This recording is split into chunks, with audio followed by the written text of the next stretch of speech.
Hello दोस्तों, आप सबका स्वागत है अपने चैनल डूर में। और दोस्तों आज यहाँ पे हम फार्मास्यूटिक्स का रिवीजन करेंगे। तो यहाँ पे कुछ जो इम्पोर्टेंट टॉपिक्स हैं, जो पॉइंट्स हैं, तो वो मैं लाया हूँ। और इसी तरह करके हम लोग यहाँ पे धीरे धीरे अपना रिवीजन जो है वो यहाँ पे स्टार्ट करेंगे। अब दोस्तों ये रिवीजन जो है ये सबके लिए फ्रूटफुल है। अगर आपने अभी प्रिपरेशन कंप्लीट कर ली है या अगर अभी आपने स्टार्ट किया है तो दोनों के लिए फ्रूटफुल है। ये मत सोचिएगा कि अभी हम नहीं करेंगे, अभी हम पूरा कोर्स कर लेंगे इसके बाद करेंगे, ऐसा कुछ नहीं होता दोस्तों। कोर्स कभी नहीं कंप्लीट होता क्योंकि जीपैट का सिलेबस काफ़ी वास्ट है। तो उसमें क्या है कि आपको हमेशा से मैंने कहा आपको स्मार्ट स्टडी करनी है। आपको ट्रेडिशनल वे जो है कि मीन्स हम पूरा सिलेबस ही वहाँ पे कवर करेंगे, तो इस चीज़ को, ये जो थॉट है इसको अपने अंदर से निकालना पड़ेगा। और ये इतना इजी एग्जामिनेशन है दोस्तों कि जिसका कट ऑफ भी बहुत ही कम जाता है। आप देखो तो कट ऑफ भी बहुत कम जाता है, लेकिन एक हाइप बना दिया गया है कि जीपैट निकालना मुश्किल है। दोस्तों वो एग्जामिनेशन निकालना मुश्किल होता है जहाँ पे बहुत ही लिमिटेड नंबर ऑफ़ सीट्स होती है। लेकिन ये क्या है कि आपको पीजी के लिए यहाँ पे प्रोत्साहन दिया जा रहा है गवर्नमेंट के द्वारा। वो खुद चाहती है कि जो बी फार्मा किए हुए कैंडिडेट हैं वो वहीं पे ना रुक जाएं। ठीक है, वहीं पर रुक जाएंगे तो क्या है कि जो रिसर्च प्रोसेस चल रहा है अपनी कंट्री में वो कहीं ना कहीं अफेक्टेड होगा, क्योंकि आप लोग ही चल के वहाँ पे मेडिसिन वगैरह देखोगे। लेकिन उसके लिए ज़रूरी है कि आप वहाँ पे पीजी करो। इवन जो पीएचडी है वो भी आप इस जीपैट के थ्रू ही वहाँ पे स्कॉलरशिप गेन कर सकते हो। तो गवर्नमेंट का यहाँ पे ये है सोचना कि आप सब वहाँ पे क्लियर करो, ठीक है, ज़्यादा से ज़्यादा बच्चे आएँ। इसलिए दोस्तों इसमें काफ़ी सीट्स होती हैं, इसकी कट ऑफ कम जाती है।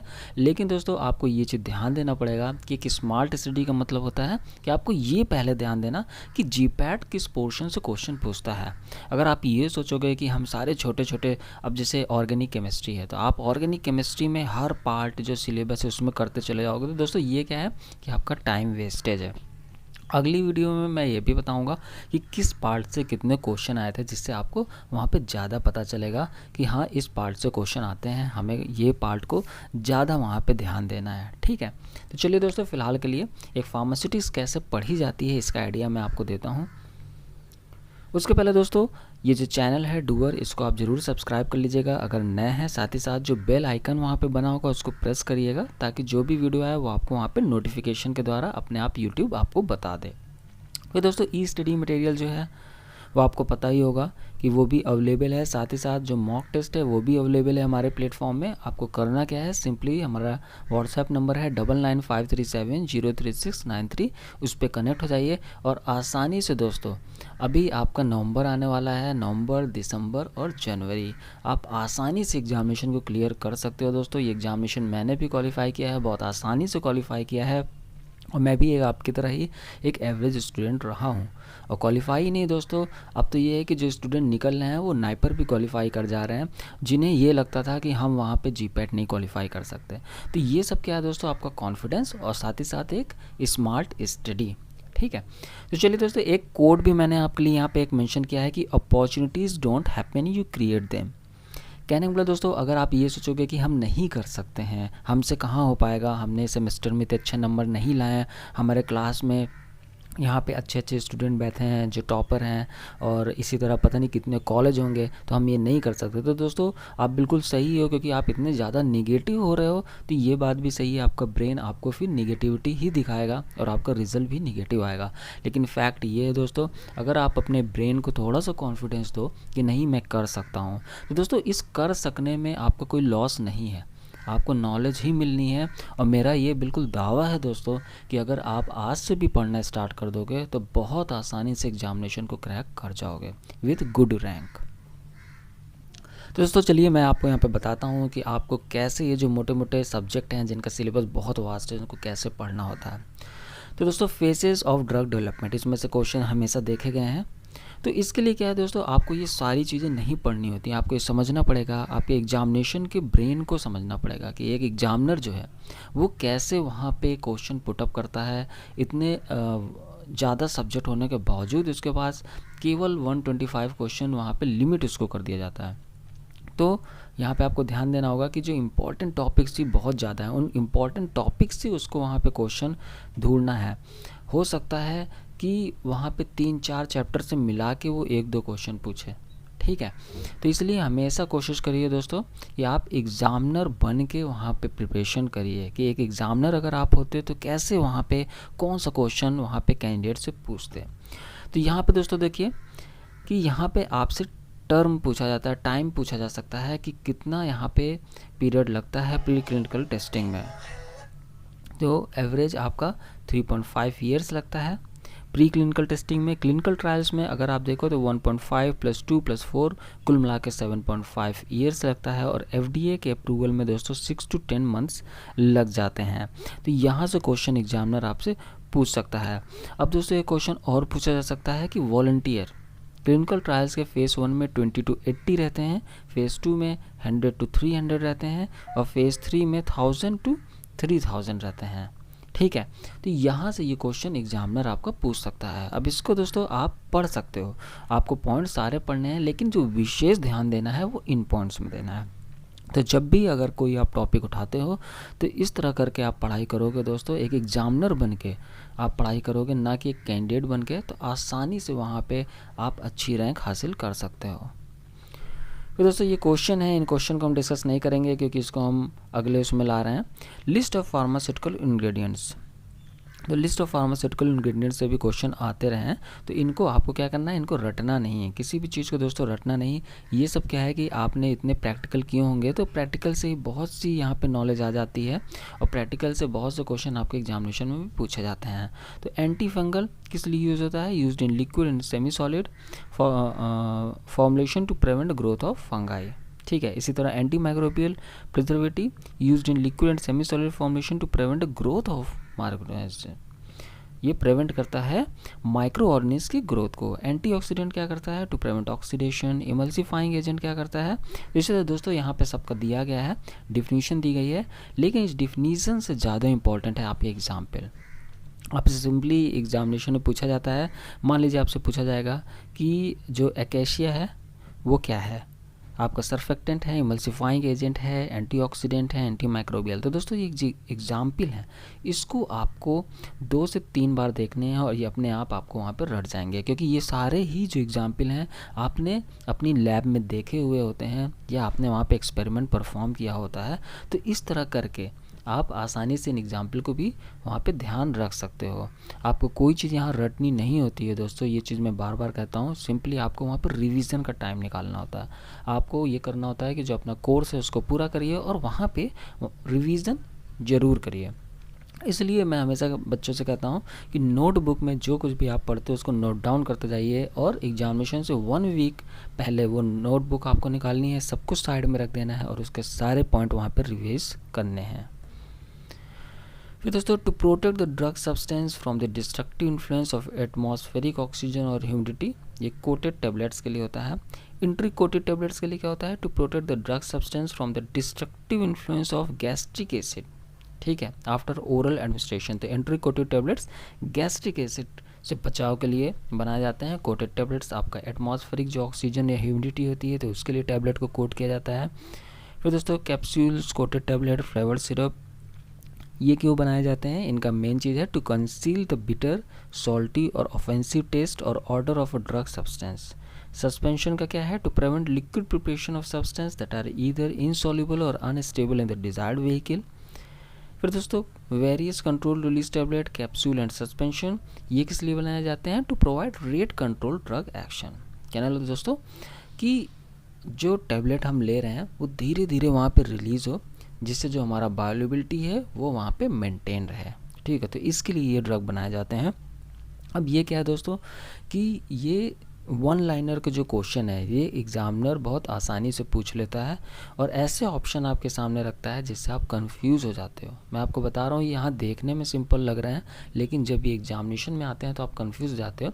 इसलिए दोस्तों जो भी पढ़ो ध्यान से पढ़ो, भले आप कम पढ़ो, और उसको नोट डाउन जरूर करो। जो चीज़ आपको नहीं आता उसको नोट डाउन करना बहुत ज़रूरी है, साथ ही साथ उसका रिवीजन होना भी बहुत ज़रूरी है। फिर दोस्तों, रेक्टल और वेजाइनल सपोस्ट्रीज इसलिए होता है to provide site specific and local drug delivery. Nano particulate system liposomes to target the drug at desired site of action. ये सब आपको दोस्तों एम फार्मा में बहुत काम आने वाला है। मैंने आपको जैसे बताया कि आपको मेहनत करनी है, नॉलेज गेन करना है। कभी ये नहीं सोचना है कि हमारा सिलेक्शन होगा कि नहीं होगा, क्योंकि आपको ये जो नॉलेज है ये बहुत ज़्यादा हेल्प करने वाली है। फिर दोस्तों स्टोक्स आइंस्टीन इक्वेशन, तो ये है आपका स्टोक आइंस्टीन इक्वेशन। कभी कभी एग्जामिनर इसको डायरेक्ट पूछ लेता है, वहाँ 4 इक्वेशन दिए होते हैं, पूछ लेता है ये स्टोक आइंस्टीन इक्वेशन इसमें से कौन सा है, या उल्टा भी आपसे पूछा जा सकता है। और ये जो आपका यहाँ पे गैस कांस्टेंट दिया है, गैस कांस्टेंट बहुत ज़रूरी है। इस गैस कांस्टेंट में दोस्तों बहुत बार क्वेश्चन आया है।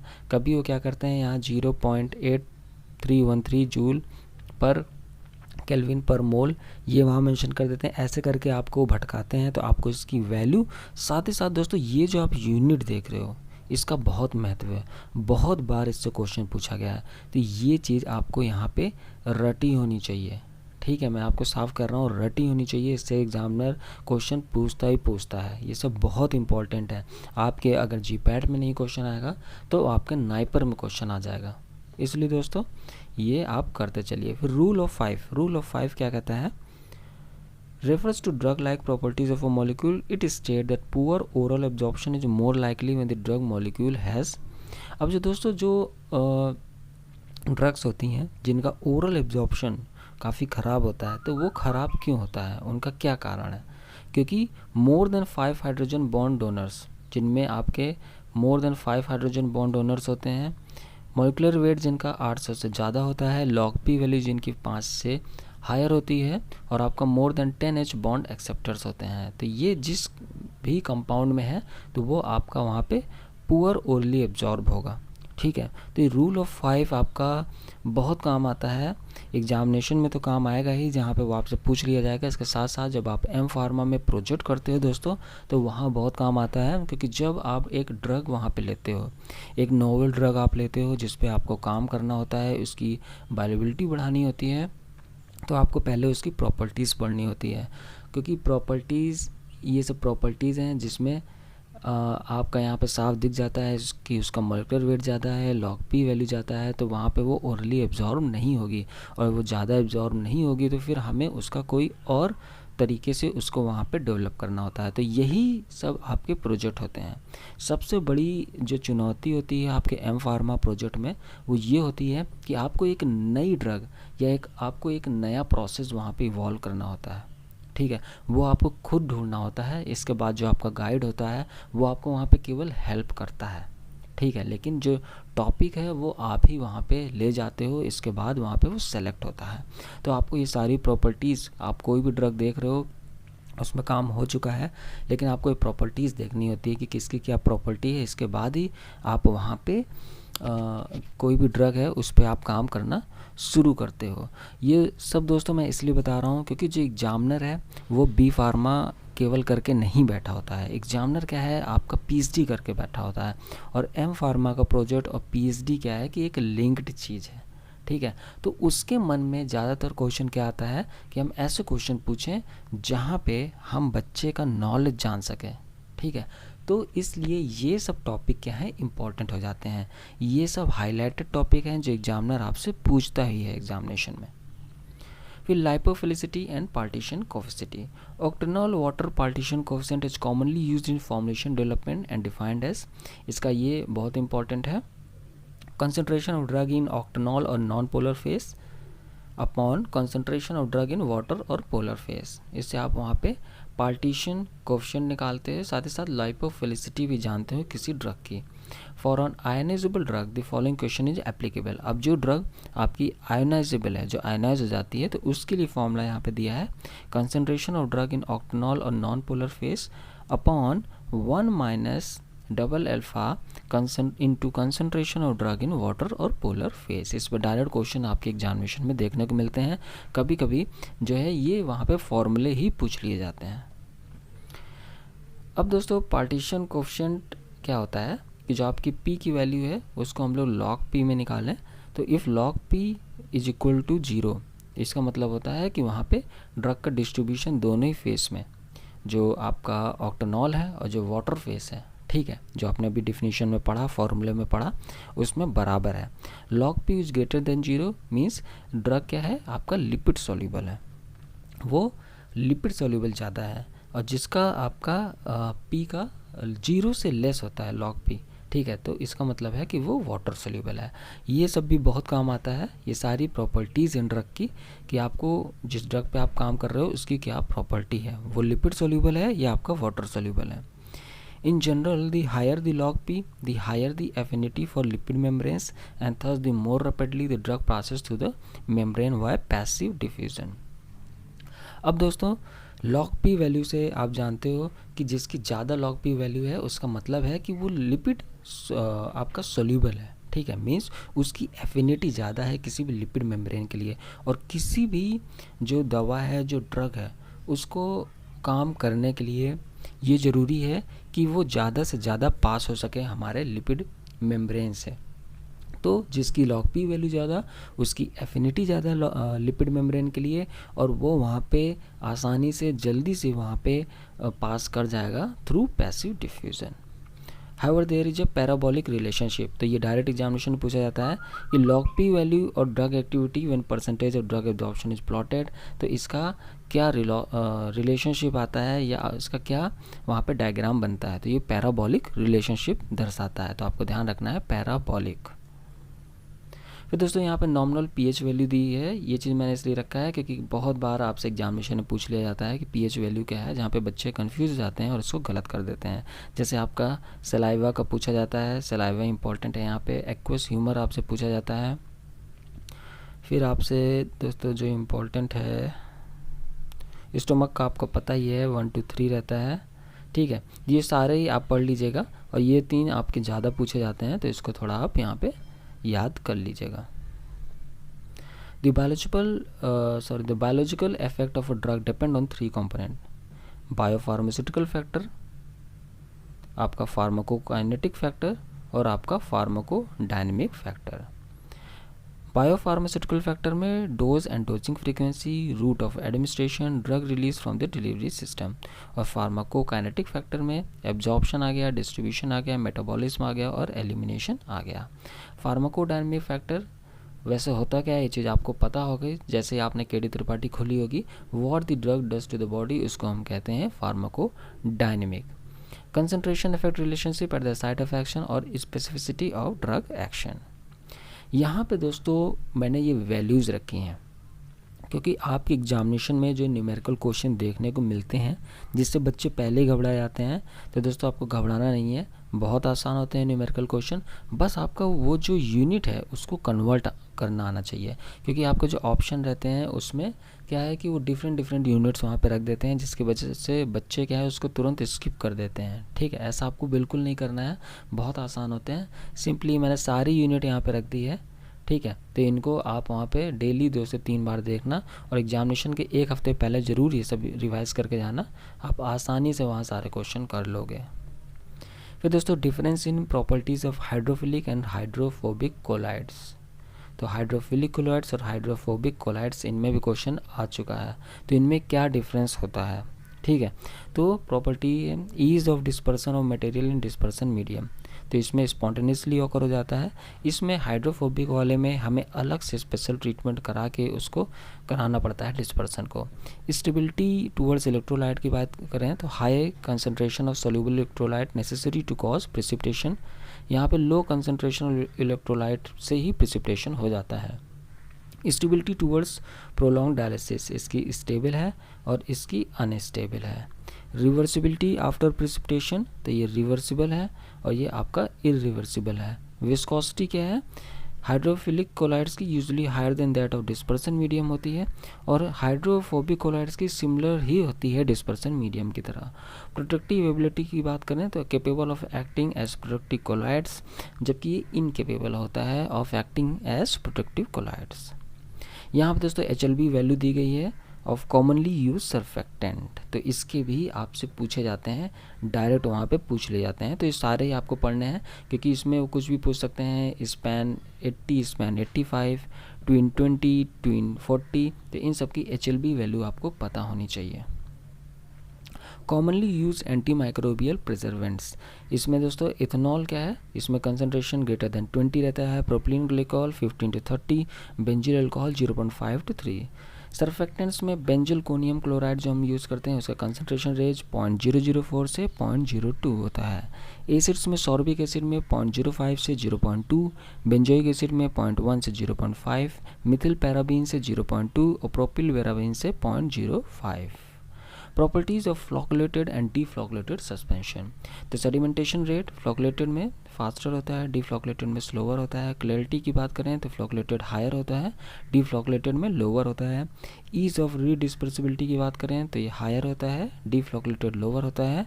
Zeta potential on particles lower होता है और इसमें हायर होता है। Forces between particles, forces of attraction predominate over the repulsive force, जबकि डीफ्लोकुलेटेड में क्या होता है, repulsive force exceed attractive force. Tendency to cake इसमें बहुत कम होती है और डीफ्लोकुलेटेड में बहुत ज़्यादा होती है। तो दोस्तों ये थे आपके रिवीजन पॉइंट्स जो मैंने यहाँ पे कवर किए हैं, कुछ इंपॉर्टेंट पॉइंट्स। तो दोस्तों फिर से मैं वीडियो लाऊंगा, उसमें और जो पॉइंट्स हैं इंपॉर्टेंट डिफरेंट सब्जेक्ट्स के, मैं उसको कवर कराऊंगा। लेकिन दोस्तों बहुत ज़रूरी है एक स्मार्ट स्टडी करने के लिए, और उसके लिए हमने मेहनत करके जो अपना वहाँ पे मटेरियल बनाया है उसको ज़रूर अवेल कर लीजिए। साथ ही साथ जो टेस्ट सीरीज़ है उसको भी वहाँ पे ज़रूर उसको उसके साथ में कंप्लीट करिए दोस्तों, क्योंकि वो जो क्वेश्चन है वो काफ़ी अच्छे हैं, यूनिक हैं और सारे सब्जेक्ट से वहाँ पे मिला के बनाए गए हैं, जिससे आपकी स्पीड भी बढ़ेगी और जो क्वेश्चन है वो डायरेक्ट एग्जामिनेशन में भी आपको देखने को मिल सकते हैं। इसलिए दोस्तों बहुत ज़रूरी है कि थ्योरेटिकल के साथ साथ हम वहाँ पे प्रैक्टिकल भी करते चलें, और ये सब बहुत ईजी अवेलेबल है। मैंने आपको बताया है कि व्हाट्सएप हमारा नंबर है 9953703693, और उस पर आप हमसे कॉन्टैक्ट कर सकते हैं, अपनी क्वेरी रख सकते हैं और उस पर हम ज़रूर आपको रिप्लाई देंगे। Thank you, take care, bye bye.